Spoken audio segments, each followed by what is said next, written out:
Amém. Vamos abrir as nossas Bíblias lá em Lucas, no capítulo 4. A Bíblia diz que onde 2 ou mais estiverem reunidos, no nome de Jesus, ele se fará presente. Então, ele está presente aqui hoje. Lucas, no capítulo 4, nós leremos dos versos 14 ao verso 21.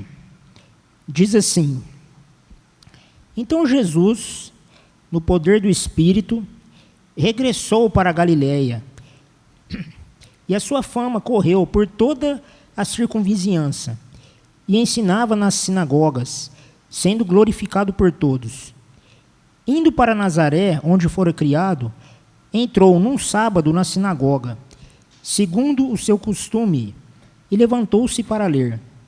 Então lhe deram um livro do profeta Isaías, e abrindo o livro, achou o lugar onde estava escrito: O Espírito do Senhor está sobre mim, pelo que me ungiu para evangelizar os pobres, enviou-me para proclamar libertação aos cativos e restauração da vista aos cegos, para pôr em liberdade os oprimidos e apregoar o ano aceitável do Senhor.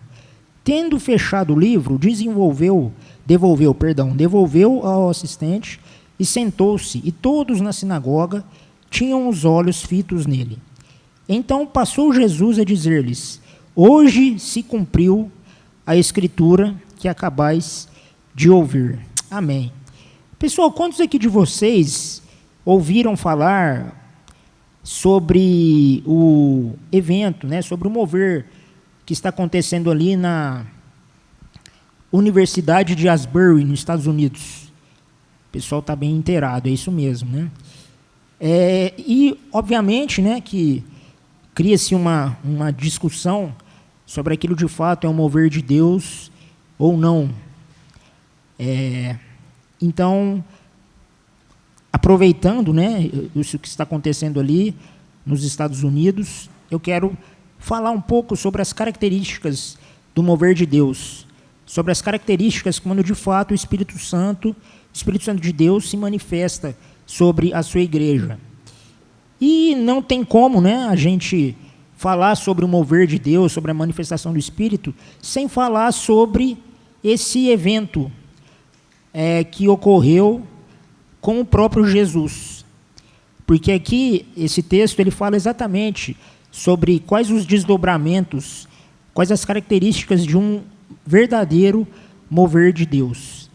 E nada melhor para falar sobre mover de Deus do que a gente analisar uma experiência do próprio Jesus, que é o próprio Deus encarnado.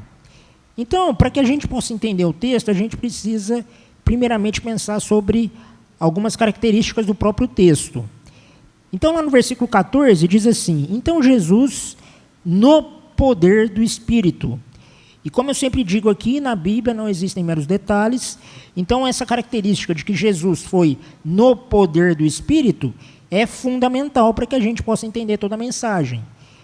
E se a gente analisar, a igreja, ela nasce com esse mover do Espírito. A igreja ela nasceu como o cumprimento da profecia que Jesus fez a Pedro, lá em Mateus 16, 18, mas também como advertência que Jesus deu aos discípulos, ali em Atos 1:8, mas recebereis poder ao descer sobre vós minhas testemunhas. Então o Espírito Santo, ele é peça, a manifestação do Espírito Santo, a ação do Espírito Santo, ela é peça fundamental na igreja, e ela é a peça fundamental para o nascimento e desenvolvimento da igreja, porque ela é peça fundamental, ela é a pessoa, o Espírito Santo é a pessoa da Trindade, fundamental para a encarnação e o exercício da encarnação do próprio Cristo. Então, como a gente vê, por exemplo, lá em Mateus 1, que Maria, ela ficou grávida de Jesus, porque ela recebeu em seu ventre a visitação do próprio Espírito Santo. E Jesus, quando ele foi batizado, ele recebeu ali o Espírito que veio sobre ele, e aí ouve-se uma voz dos céus que disseram, a voz que disse: Esse é o meu Filho amado em quem me comprazo. Então ali a gente vê as 3 pessoas da Trindade ali trabalhando para o ministério do próprio Jesus. Então aqui, quando a Bíblia fala que Jesus veio no poder do Espírito, a gente tem que trazer na esteira aqui dessa afirmação a experiência de Jesus do batismo e também da tentação de Jesus. Porque Jesus ele foi batizado e depois ele foi impelido pelo Espírito ao deserto, ali vencer ao tentador. E aí a Bíblia diz, né, que depois dos 40 dias, 40 noites de jejum, que Jesus foi tentado, os anjos vieram e lhe serviram. E Jesus foi revestido desse poder. E é interessante também a questão do poder, porque nós temos uma compreensão de poder do Espírito, não digo errada, mas às vezes um pouco limitada. Porque a palavra que aparece aqui é a palavra dinamis, que fala realmente de poder, mas geralmente o pessoal, quando vai fazer o léxico dessa palavra, para entender o que é esse poder do Espírito, eles fazem uma associação que parece ser semelhante, mas não é. Eles fazem a associação dinamis com dinamite. E aí o poder do Espírito é interpretado como aquele poder de euforia, aquele mover assim que é muito mais barulho do que mover propriamente dito. Então, quando fala que o poder do Espírito veio sobre a igreja, aí a gente é tentado a pensar, né, principalmente aqueles que têm uma vertente um pouco mais pentecostal, no Labacheia. Está errado? Não está errado. Mas não é só isso. O primeiro escritor bíblico que usa o termo poder foi Paulo, na sua carta aos Romanos. Quando ele vai falar que Jesus, sim, tem o poder, ou seja, tem o dinamis. Por quê? Porque esse vocabulário, dinamis, era um vocabulário usado pelo Império Romano, atribuído ao imperador. Então, os imperadores romanos, eles se viam como deuses. E na posição de deuses, eles se viam como donos do mundo. Por quê? Porque o meu império é um império que domina sobre o mundo todo. Então, eu sou Deus sobre ele. Tanto que o termo César, Augusto César, Tibério César, o termo César é um termo divino, que tem uma atribuição considerada divina. Então, ele na pessoa vista como um Deus, por ele ser um Deus, obviamente um falso Deus, mas essa falsa imagem de se ver como Deus, os imperadores e todos os seus súditos acreditavam que por ele ser um Deus, ele era revestido de poder, ou seja, ele era revestido de dinamis. E aí tanto é que tinha um culto ao imperador. Então, nos primeiros 3 séculos, por exemplo, os cristãos eles foram mortos, foram perseguidos por não prestarem o culto ao imperador. Ou seja, não reconhecerem a sua divindade e a devoção decorrente disso. Então, quando o apóstolo Paulo, lá em Romanos 1, ele vai falar que todo poder vem de Deus e está sobre Jesus, o que ele está querendo dizer? Olha, Jesus tem o dinamis.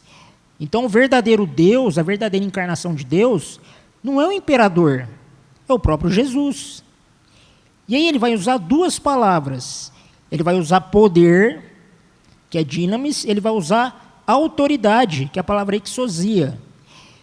Então, o que acontece? Uma pessoa revestida de dinamis, revestida de poder, é a única que poderia exercer autoridade, ou seja, exercer a exousia. Então, não existe autoridade sem o dinamis, sem o poder. Então, o que o apóstolo Paulo está querendo dizer quando ele fala do poder? Olha, Jesus é que tem esse poder. Por ter esse poder, ele tem a exousia, ele tem a autoridade. E aí é por isso que lá em Mateus 28, 18, quando Jesus ressuscita dos mortos e chega aos seus discípulos e dizem: toda a autoridade me foi dada nos céus e na terra. Qual que é a palavra que Mateus escreve ali? Exousia. Ou seja, toda a autoridade. A autoridade é devida do poder por ser Deus.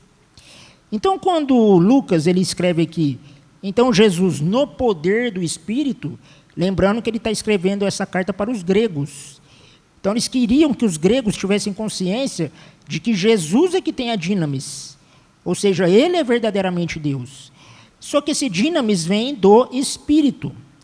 Então, quando Jesus, lá em Atos 1:8, fala, mas recebereis poder, mas recebereis dinamis, era o dinamis do próprio Deus, do próprio Espírito, para que a igreja exercesse exousia, para que a igreja exercesse autoridade, que é o que Jesus falou em Mateus 16:18, quando ele fala, né, que as portas do inferno não prevaleceram contra ela. Então, a gente tem que entender que o poder do Espírito sobre a igreja é para que ela exerça a autoridade do próprio Deus. Porque, como o apóstolo Paulo fala lá em 1 Timóteo, a igreja é coluna e baluarte da verdade.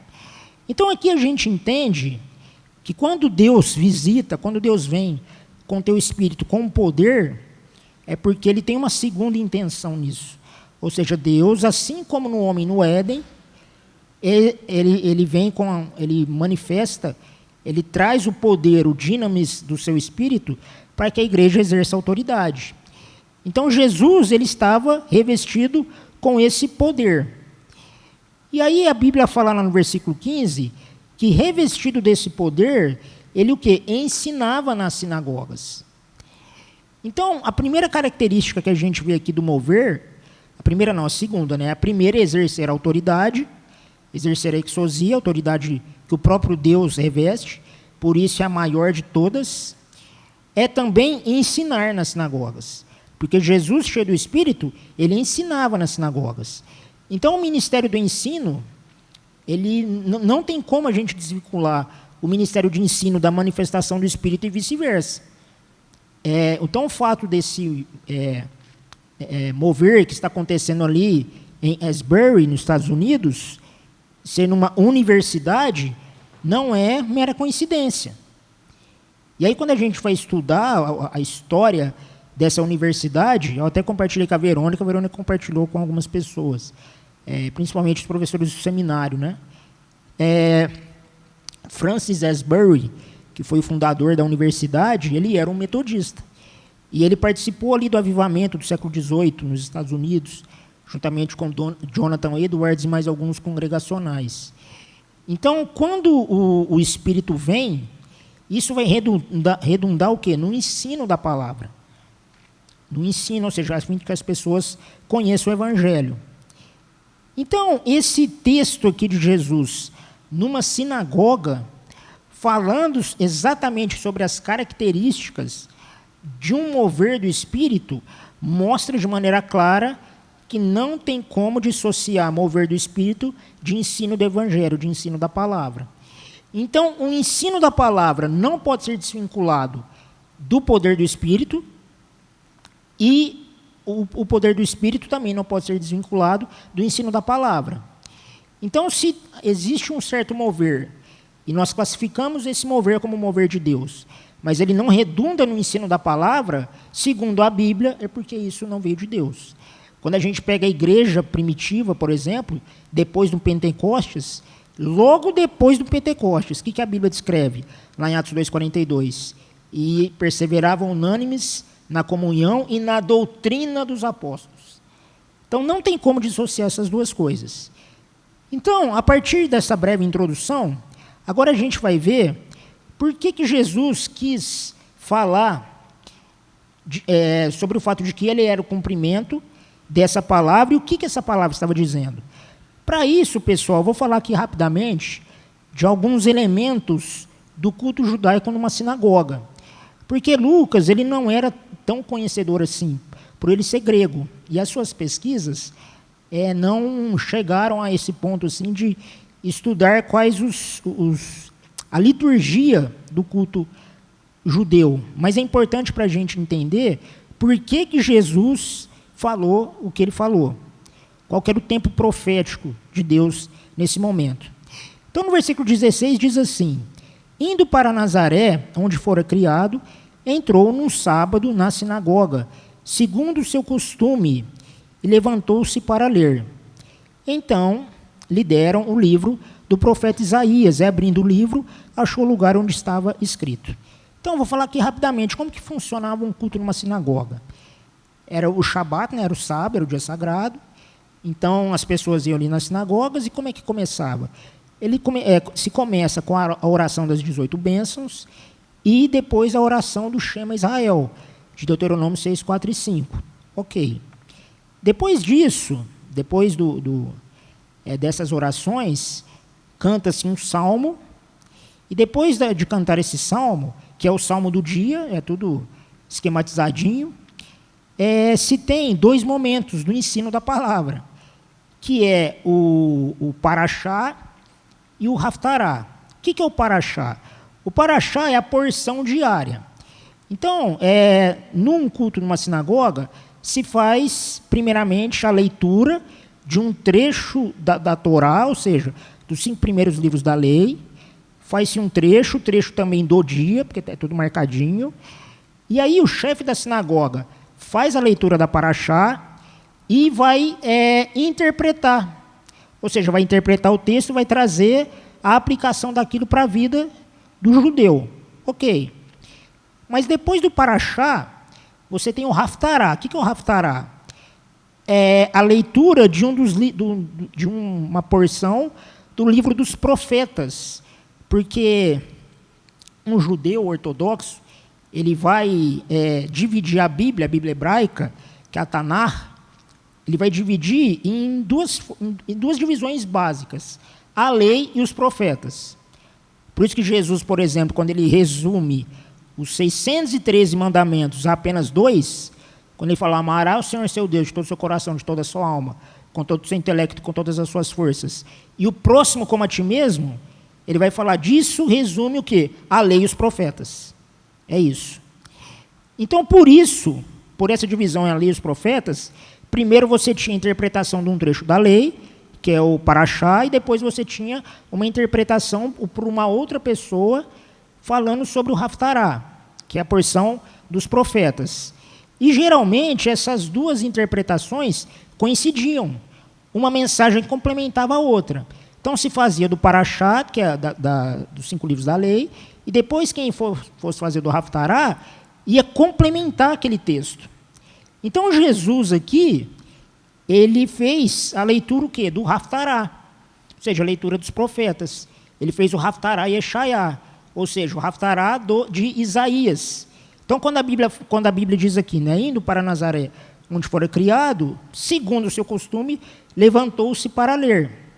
Por quê? Porque Jesus, ele era autorizado a fazer a leitura nas sinagogas. Não só a leitura, mas a exposição daquilo que ele leu.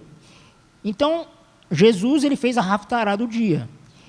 E aí diz que a parte que ele leu foi a parte de Isaías 61, que fala exatamente quando o Espírito do Senhor veio sobre o Messias. E Jesus, ele estava querendo dizer exatamente isso. Ele estava querendo falar das manifestações do mover do Espírito sobre o seu escolhido, sobre o seu Messias. Então ele lê Isaías 61, e aí ele vai dizer, hoje se cumpriu essa profecia.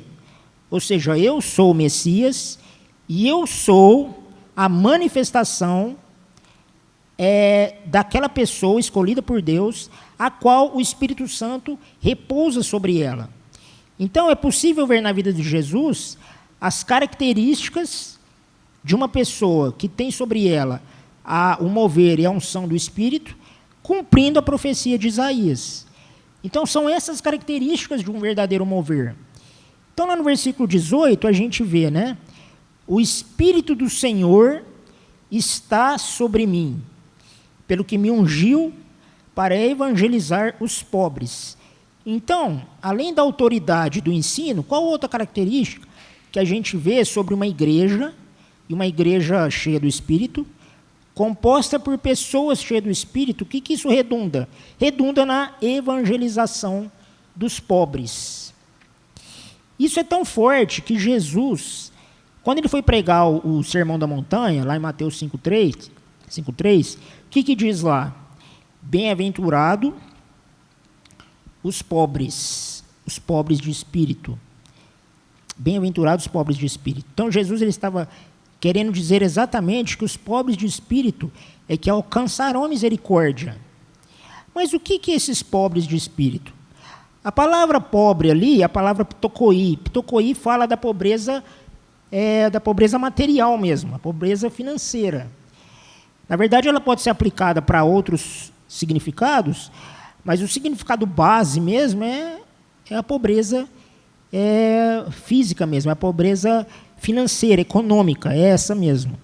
Só que Jesus ele não fala só bem-aventurados pobres, mas bem-aventurados pobres de espírito.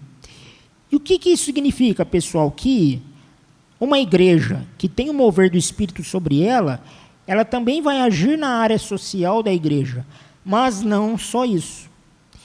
Então, uma coisa que a gente precisa interromper, que a gente precisa superar, é essa divisão que, infelizmente, existe na igreja brasileira entre ação social e ação intelectual. Então, tem algumas pessoas que acham que a obra de ensino da igreja é somente algo teológico, é somente algo intelectual. Então, a gente vê algumas igrejas extremamente fortes no ensino teológico, mas que não tem ação social. E a recíproca também é verdadeira. Existem igrejas que têm uma área social muito forte, mas não têm ensino. E aí a coisa fica meio desequilibrada. Mas quando Jesus ele fala que o Espírito do Senhor estava sobre ele, e ele ungiu para evangelizar os pobres, ele está falando do ser humano na sua integralidade. Porque a pobreza que ele está falando aqui é a pobreza do homem sem Deus. É a pobreza do homem na sua miséria espiritual. E essa miséria espiritual acarreta em todas as áreas do ser humano. E o próprio Jesus manifestou isso. Jesus ele multiplicou os pães e peixes, ele deu de comer, só que ele também deu o quê? O ensino do Evangelho. Então, Jesus ele cumpria essa plenitude. E uma igreja que é cheia do Espírito, ele cumpre essa plenitude. Por que é importante falar sobre isso, pessoal? Porque, infelizmente, principalmente na área da ação social, que é dever da igreja, mas, infelizmente, esse dever da igreja foi sequestrada por pautas ideológicas. Então, muitas igrejas que bebem, por exemplo, de uma ideologia de esquerda, vai priorizar a área social como se fosse a determinação do evangelho. Aí a outra parte da igreja vai falar, não, isso aí é coisa de comunista, então não vamos fazer. Por quê? Porque fazer a área social é coisa de comunista, então não vou fazer. E não, pessoal, nenhum nem outro. Primeiro, ajudar socialmente as pessoas, e, logicamente, ajudar as pessoas, aí é uma outra questão, por isso que o ensino é fundamental, porque ajudar socialmente as pessoas não é fazer assistencialismo, não é ficar dando peixe para a pessoa eternamente. Você dá o peixe na primeira vez, depois você dá a vara e ensina o cara a pescar. Então é o seguinte, eu estou te ajudando agora, amigão, mas é você que tem que fazer o seu aí. Todo trabalhador é digno do seu salário. Não é fazer assistencialismo. Mas essa obra social vem da igreja. Mas, como eu disse, a gente não pode fazer a obra social por conta de seguir uma linha ideológico-política, mas pelo que a Bíblia diz. E, pessoal, esse ímpeto da ação social, ela não vem do homem. Por mais que a gente se ache bonzinhos, a gente não vai ter, e eu falo por experiência própria, porque se deixar por mim, vixe, não faço mesmo. Eu sou duro de coração, precisa muito de Deus. Mas se não for realmente uma visitação, mover de Deus, quebrantando o nosso coração egoísta, para se mover em movimento ao próximo, enfim, não faz. Então, hoje, infelizmente, a gente vê muito o quê? Ativistas sociais dentro da igreja e não discípulos de Cristo. Então, são pessoas que são movidas muito mais por um impulso ideológico do que mover de Deus. Mas o que nós precisamos buscar é o mover de Deus. Mas, como eu disse, a ação social também não é só encher a barriga do cara, mas é dar para ele o discipulado. Falou, amigão, é o seguinte, eu estou te ajudando aqui, mas a Bíblia diz, todo trabalhador é digno do seu salário, Deus criou o homem para trabalhar, dá hombridade, enfim. E aí a gente conhece o babado. Mas a gente não pode desvencilhar essas duas coisas. Ou seja, evangelizar os pobres. O Espírito ele veio para isso. enviou-me para proclamar libertação aos cativos. Libertação aos cativos. Pessoal, eu já falei isso aqui outras vezes, mas não custa falar de novo. O ideal de liberdade que a sociedade atual busca não tem nada a ver com a liberdade que Jesus oferece. A Bíblia diz, né, lá em João 32, conhecereis a verdade vos libertará. Só que, qual que é o conceito de liberdade que é aplicado hoje em dia? Eu fazer o que eu quiser. Eu sou livre para fazer o que eu quiser. A pessoa que se move por essa filosofia, ela não é livre, ela é escrava das vontades dela. Ela é escrava dos desejos dela. E tem muito cristão embarcando nessa linha. Tem muito cristão embarcando, não, eu sou livre. O pessoal da hipergraça, né? Não, a gente é livre, Jesus nos libertou para fazer o que a gente quiser. Então, não é isso que é liberdade, meu amigo. Romanos 6, por exemplo, do 10 ao 14, o apóstolo Paulo vai falar de uma maneira muito clara que a liberdade que Cristo conquistou é a nossa liberdade do pecado. Nós somos livres do pecado, ou seja, o pecado não tem mais domínio sobre vós. E aí ele vai falar para a gente oferecer os nossos corpos como membros da justiça, porque esses membros outrora eram escravos do pecado. Então a liberdade que a pessoa, né, a igreja que recebe o mover de Deus, ela veio pregar, que ela veio ensinar, que ela veio ser canal de Deus para gerar na vida das pessoas, é justamente a liberdade do pecado. Mas não só do pecado, daquilo que infelizmente nos atrapalha de cumprir o propósito de Deus para a nossa vida. Como eu sempre digo aqui, lá em Hebreus 12, por exemplo, o escritor diz, né, que todos nós, rodeados por uma grande nuvem de testemunhas, nos libertando, né, nos livrando de todo pecado que tenazmente nos assedia e de todo peso que nos desembaraça. Corramos com perseverança a carreira que nos está proposta. Então tem muita coisa que é pecado. Tem o pecado. E o pecado tem esse poder de nos paralisar espiritualmente. E a liberdade bíblica é a liberdade exatamente desse pecado que nos impede de fazer a vontade de Deus, que é fruto do mover de Deus na nossa vida. Mas tem muita coisa que não é pecado, mas que a Bíblia chama de peso e que nos embaraça. Então a liberdade que Jesus veio trazer também é a liberdade dessas coisas que não são pecados, mas que nos impedem. E aí, pessoal, poderia falar N coisas, mas eu oro para que o Espírito mova as nossas mentes e os nossos corações, para que Ele possa nos mostrar aquilo que não é pecado, mas nos atrapalha. Porque eu também não quero ser legalista aqui, mas quantas coisas nas nossas vidas que não são pecados, mas nos impede de cumprir com perseverança a carreira que nos está proposta. Nos impede de agir debaixo do mover de Deus. Impede até o mover de Deus nas nossas vidas. Porque quando a gente vê ali, logicamente que o mover de Deus, ele não é produzido por homens, ele é produzido pelo próprio Deus, mas Deus, ele se move, isso em toda a Bíblia, pessoal. Deus, ele se move em resposta ou encontrando pessoas que estavam orando, pessoas que estavam buscando a Deus. Se a gente vê Pentecostes, por exemplo, o grande mover, o maior mover de toda a história, veio sobre 120 pessoas que estavam orando. O mover lá de Asbury, que a gente tem visto, né, a distância, é o mover que já dura mais de 100 dias, veio sobre pessoas que estavam numa reunião de oração. Juntou um gato pingado lá, começou uma reunião de oração, começou a louvar, adorar a Deus, e a coisa não parou até hoje. Então eu não estou dizendo, pessoal, que a gente tem o poder de produzir o mover. Eu não estou dizendo isso. Eu só estou dizendo que o mover de Deus, o avivamento de Deus, eu confesso que eu tenho muito receio de falar essa palavra avivamento, porque eu sou de uma geração que disse ter vivido avivamento. E a gente viu que não era avivamento. Mas eu creio no avivamento, eu creio. Ainda a gente não teve, mas eu creio. Mas, como eu disse, o ser humano não tem esse poder de, pelas suas forças, né? O Charles Finney, ele disseminou esse tipo de ensinamento, né?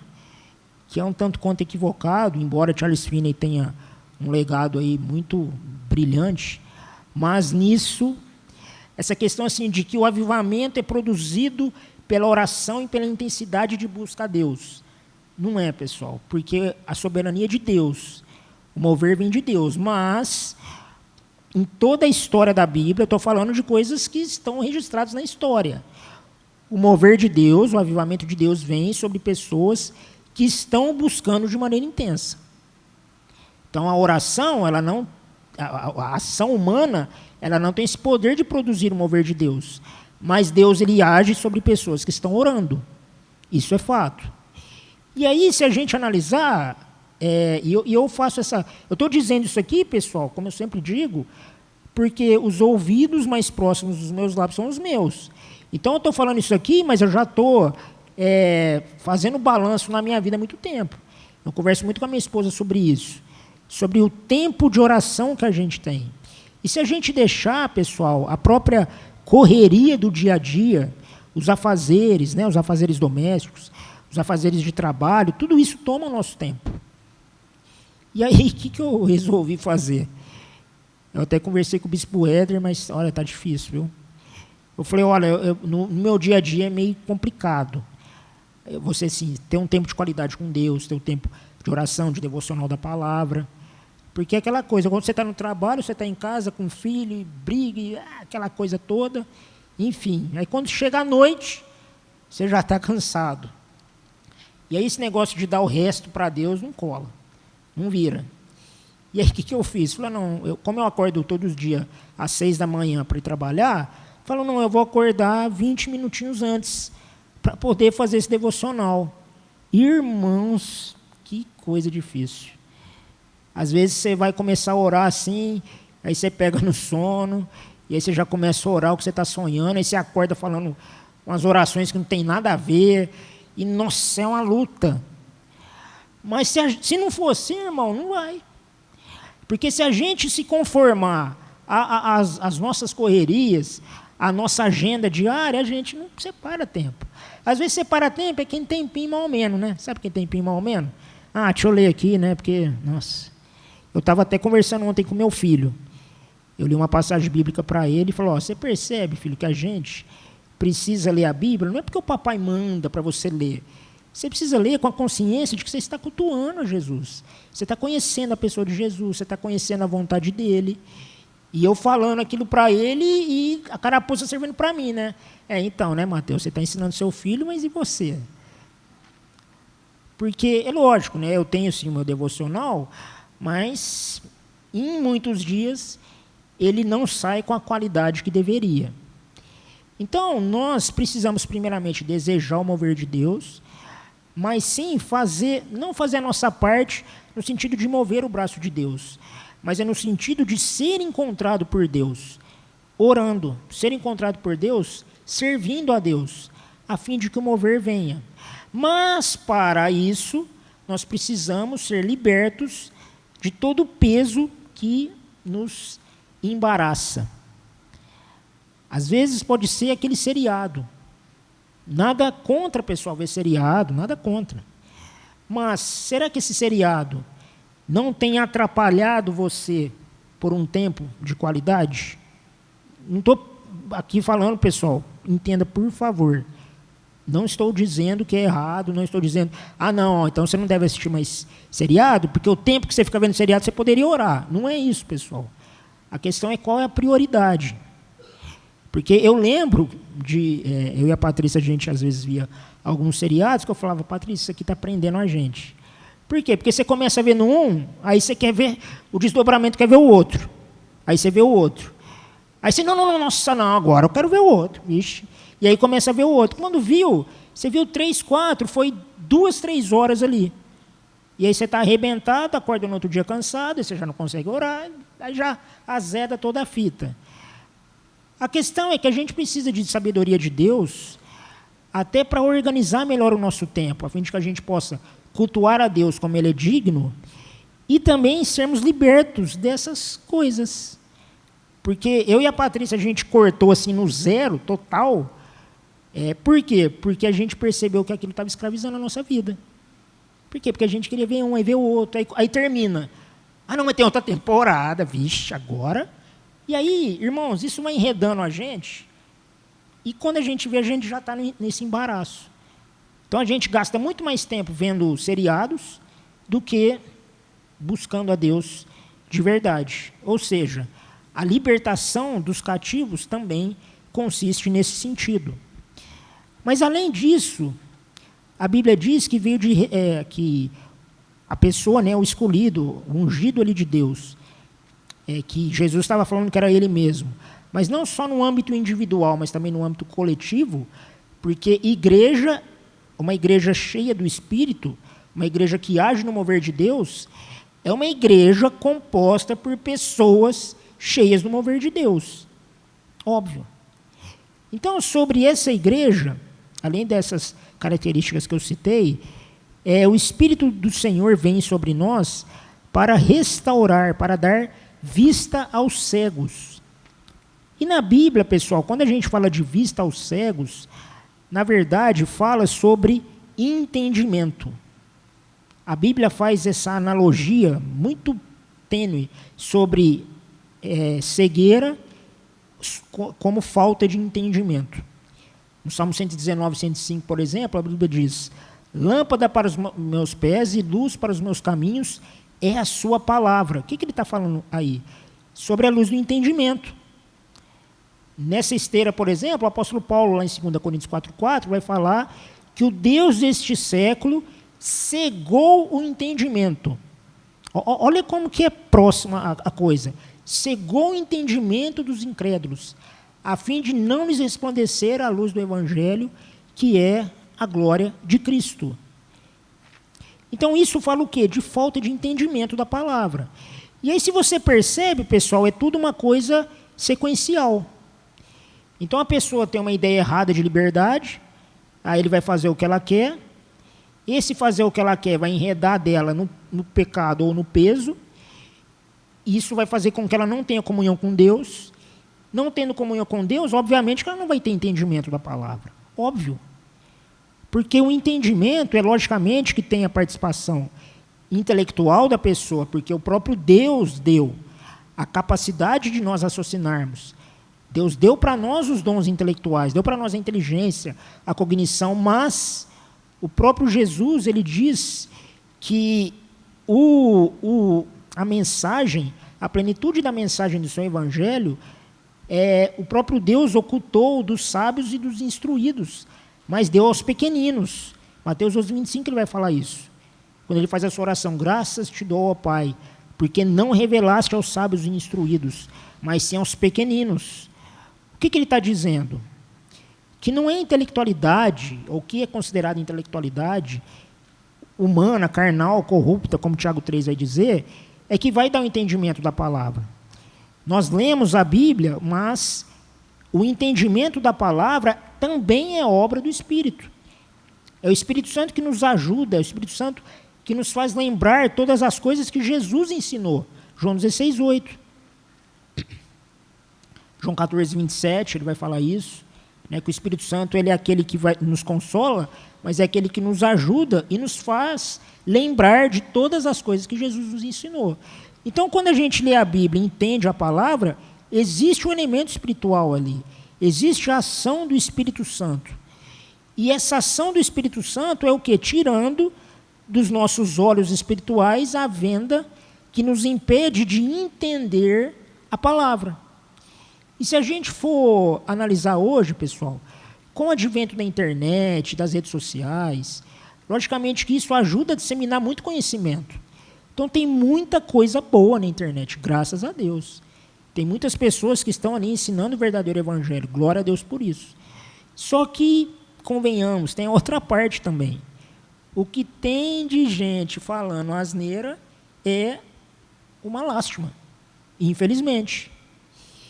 E aí, se nós não temos esse discernimento Ou seja, se nós não temos a nossa cegueira curada, ou seja, a nossa capacidade revestida pelo Espírito de Deus, a gente não vai conseguir discernir o que é bom e o que é ruim. E hoje a gente vê muita gente entrando em barcos furados teológicos por conta dessa falta de entendimento. Que nem vira e mexe, eu recebo no WhatsApp algumas dúvidas, né? Ô Mateus, fulano falou isso, isso e isso, o que você acha? Eu falei, eu acho um lixo. Não, mas ele falou, mostrou o versículo bíblico, totalmente distorcidos, totalmente textos tirados dos seus contextos. Ah, mas ele tem um monte de seguidor. Filho, pode ter milhões, mas ele está no erro. Agora, se você quiser seguir, beleza. Eu estou dizendo, está errado, por isso. Mas também há coisas boas. Fulano falou isso. Vixe, está certinho, é isso aí. Nossa, que benção. Nem eu não tinha pensado por esse lado. Que bom que você me mandou isso, glória a Deus. E aí a gente vai crescendo no conhecimento mútuo, glória a Deus. Mas nós precisamos da ação de Deus até para discernir o que é certo e o que é errado. A gente precisa ter a nossa mente restaurada para pôr em liberdade os oprimidos. Então é interessante, né, que ele fala libertação dos cativos e liberdade dos oprimidos. Tem alguma diferença nesses tipos de liberdade? Tem e não. Na verdade, elas são complementares. Então existem aquelas pessoas, quando fala de libertar os cativos, são aquelas pessoas que, por livre e espontânea vontade, são escravos de determinadas coisas. Então, como eu disse, né, aquelas coisas que não são pecados propriamente dito, mas são pesos, que nos impedem de agir conforme a vontade de Deus, são pessoas que gostam daquilo e não querem se ver livres. E Jesus veio trazer a consciência de que essas pessoas estão sendo escravizadas pelos seus desejos. Então, esse é o primeiro tipo de liberdade, libertação aos cativos. Mas e a liberdade aos oprimidos? A liberdade aos oprimidos são aquelas pessoas que são escravas contra a sua vontade. Às vezes, por uma educação errada. Ah, não, mas eu não sei fazer de outra forma, eu só sei fazer assim. Não, irmão, tem um outro lado aqui, da coisa. Ah, mas eu ajo assim e cara, você está agindo desse jeito, está destruindo a sua vida. Ah, não, mas eu aprendi assim do meu pai e da minha mãe e é assim que eu vou fazer. Cara, o vício do cigarro está te arrebentando, cara. Ah, não, mas, vixe, eu aprendi a fumar com meu pai, cigarrinho de palha ali, Eu aprendi assim, cara. Eu até quero ser livre, mas eu não consigo, aí eu já desisti.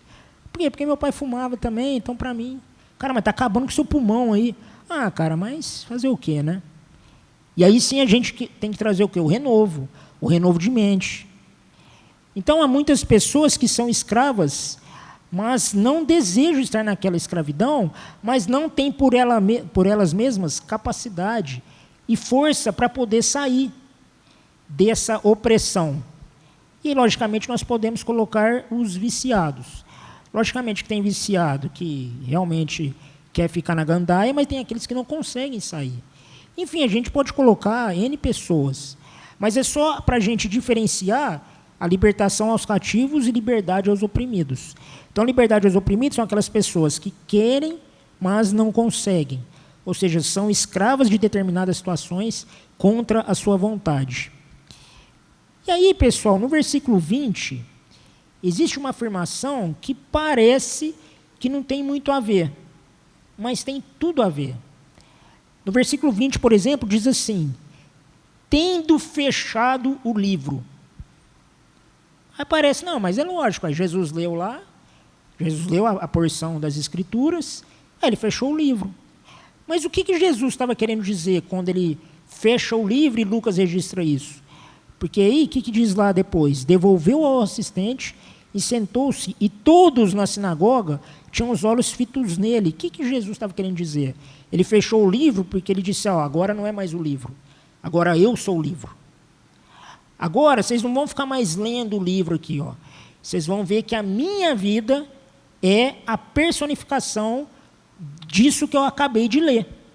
Tanto é que no versículo 21 ele vai dizer: então passou Jesus a dizer-lhes: hoje se cumpriu a escritura que acabais de ouvir. Então agora Jesus chama a responsabilidade. Ele falou, tudo isso que a gente leu, tudo isso que o profeta Isaías profetizou, ele estava profetizando a meu respeito. Eu sou o cumprimento dessa profecia. Mas não é só o cumprimento dessa profecia, é que Jesus vivia isso. Ele está dizendo, olha, eu sou a personificação, eu sou a demonstração clara, total, absoluta daquilo que a Bíblia fala. E é nesse mote, por exemplo, que Pedro vai dizer que nós somos cartas vivas. Então, o ensino que nós somos chamados a pregar e que é consequência da manifestação do Espírito, não é só um ensino teórico, é um ensino prático. Ou seja, é a prática da palavra. Atos 1:1, por exemplo, Lucas falando, começando o seu segundo livro, ele diz, né, relatando todas as coisas, ó excelentíssimo Teófilo, sobre as coisas que Jesus fez e ensinou. Sobre todas as coisas que Jesus fez e ensinou. Ou seja, o ensino de Jesus, logicamente que tinha exposição teórica, e ele é importante. Jesus, ele leu o texto, só que ele fecha o livro. Não fechar o livro no sentido de esquecer, mas fechar o livro no sentido de, a coisa não é só teórica, a coisa é prática. Agora o ensino é prático, ou seja, eu vou viver aquilo que eu ensino. E aí, irmãos, é que está o desafio. Aí é que está o desafio. Ou seja, a gente precisa ser capacitados por Deus para fechar o livro. Fechar o livro não no sentido de não ler mais a Bíblia, mas de falar para a pessoa, eu estou ensinando aqui a Bíblia, só que você vai ver isso que eu estou ensinando na minha vida. É a aplicação prática da coisa. Tiago 22 diz isso. Não sejais apenas ouvintes, mas praticantes. E isso é que é fundamental na nossa vida. Então eu quero encerrar, esse texto, esse sermão, pedindo para que o Espírito Santo nos capacite a buscarmos a Ele. Porque eu, assim como vocês, eu creio nisso, que nós queremos o mover de Deus sobre a nossa vida, a fim de que a gente possa sair da nossa religiosidade, que a gente possa sair da nossa frieza, que muitas vezes nos acomete. E uma das ações do Espírito é justamente revelar para a gente a nossa condição de frieza espiritual. Porque, aí daria um outro sermão, mas eu não vou começar aqui, mas só para eu encerrar de verdade. A Bíblia fala do surgimento do anticristo, antes da segunda vinda de Cristo. A Bíblia fala da manifestação o apóstolo Paulo, lá em 2 Tessalonicenses 2, fala da manifestação do filho da iniquidade. Cara, filho da iniquidade, imagina, é o filho do cramunhão.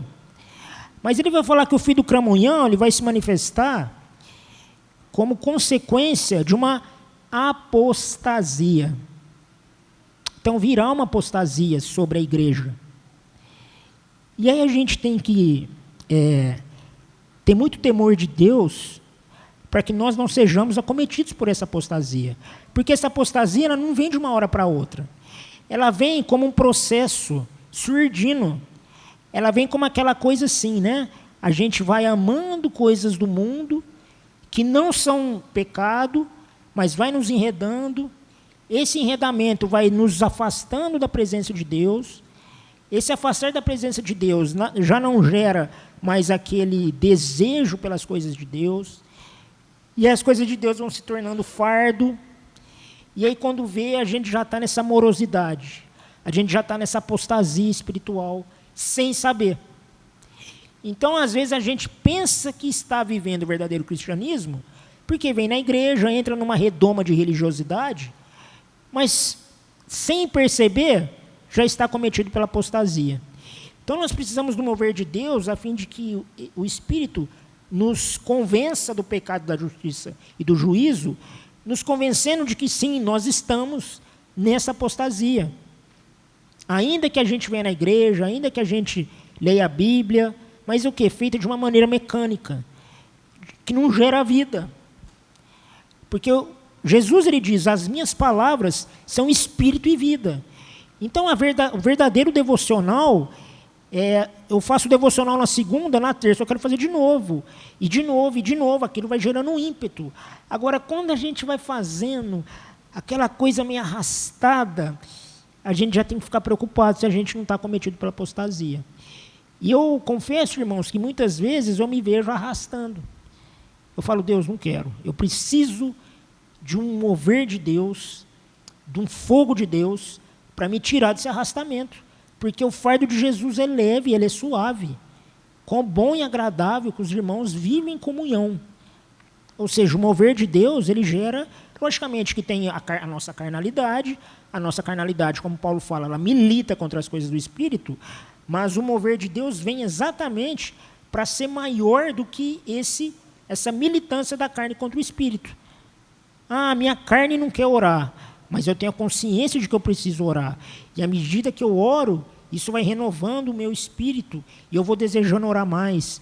A Bíblia vai se tornando vida em mim, e eu vou conhecendo mais da Bíblia, eu vou tendo revelação maior da Bíblia, e quanto mais essa revelação cresce, mais eu vou aplicar isso no dia a dia, e as pessoas vão ver a palavra sendo escrita na minha vida através da minha prática. Então, tudo isso, na verdade, são resultados do mover de Deus na nossa vida. Amém? Que Deus possa nos visitar.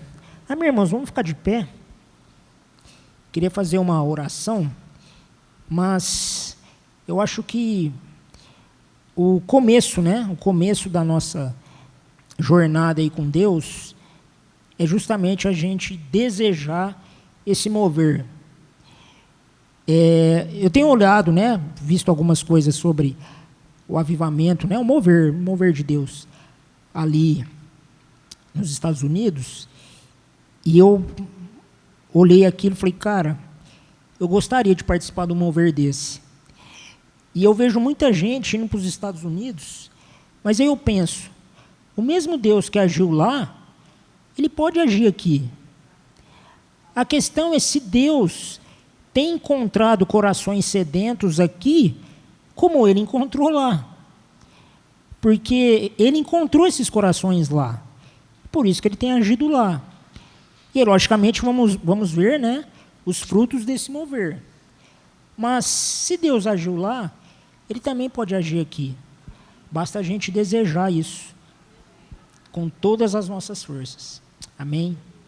Senhor Jesus, nós te agradecemos, Deus, por esse dia, Senhor.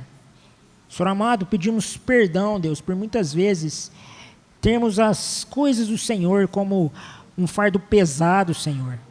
Que Teu Espírito Santo possa agir em nossas vidas. Senhor amado, gerando em nosso coração desejo por comunhão contigo, por comunhão com os nossos irmãos, por uma igreja viva, Senhor, uma igreja que reconhece os seus defeitos e procura consertá-los para a honra e glória do Senhor.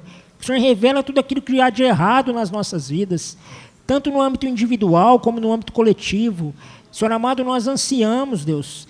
Ajuda-nos, Deus, a ansiar pelo mover do Senhor nas nossas vidas, que esse mover se redunde em ensino, em libertação dos cativos, em restauração de vista aos cegos. Senhor amado, em nome de Jesus. Ó Senhor amado, libertação dos pobres. Senhor amado, em nome de Jesus, capacita as nossas vidas a darmos verdadeiramente, Deus, o culto a qual o Senhor é digno, Senhor. Que possamos nos nossos cultos darmos tudo, Deus. Deus, darmos o melhor ao Senhor, porque Tu és digno. Que possamos desejar o mover do Espírito sobre as nossas vidas, para a honra e glória do Teu nome, em nome de Jesus. Amém. Amém. Que vocês tenham um excelente domingo. Eu não sou bispo, não tenho autoridade para dar a bênção episcopal, mas que o próprio Deus possa abençoá-los no dia de hoje, nessa semana, em nome de Jesus. Amém. Aleluia.